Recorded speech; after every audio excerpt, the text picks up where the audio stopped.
después de entregar su adoración y de clamar con su corazón, cuando usted vuelve a la casa y nadie más que necesitas impresionar está cerca. ¿Quién es usted? ¿Quién es usted? Cuando nadie ve, ¿quién es usted?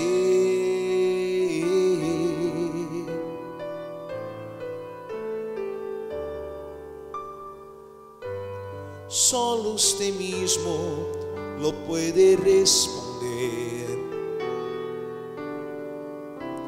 Detrás de la apariencia, donde solo Dios ve, viene en su íntimo sombrío, sufocado, encerrado a 7 llaves, maquillando tu vacío.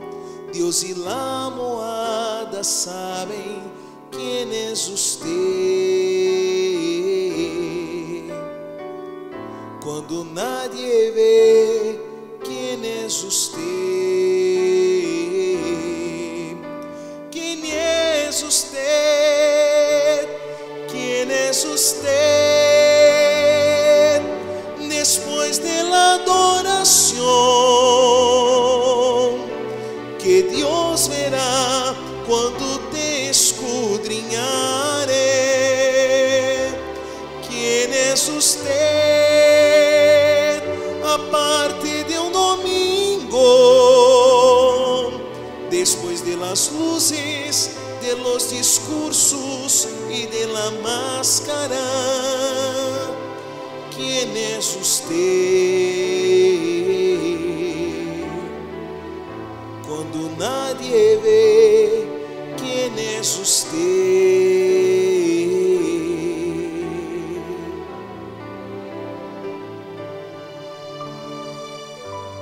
Solo usted mismo lo puede responder. Detrás de la apariencia, donde solo Dios ve, viene en su íntimo sombrío, sufocado, encerrado a 7 llaves, maquillando tu vacío. Dios y la almohada saben quién es usted. ¿Quién es usted? ¿Quién es usted? Después de la adoración que Dios verá cuando te escudriñare. ¿Quién es usted? Aparte de un domingo, después de las luces, de los discursos y de la máscara, ¿quién es usted? Cuando nadie ve, ¿quién es usted?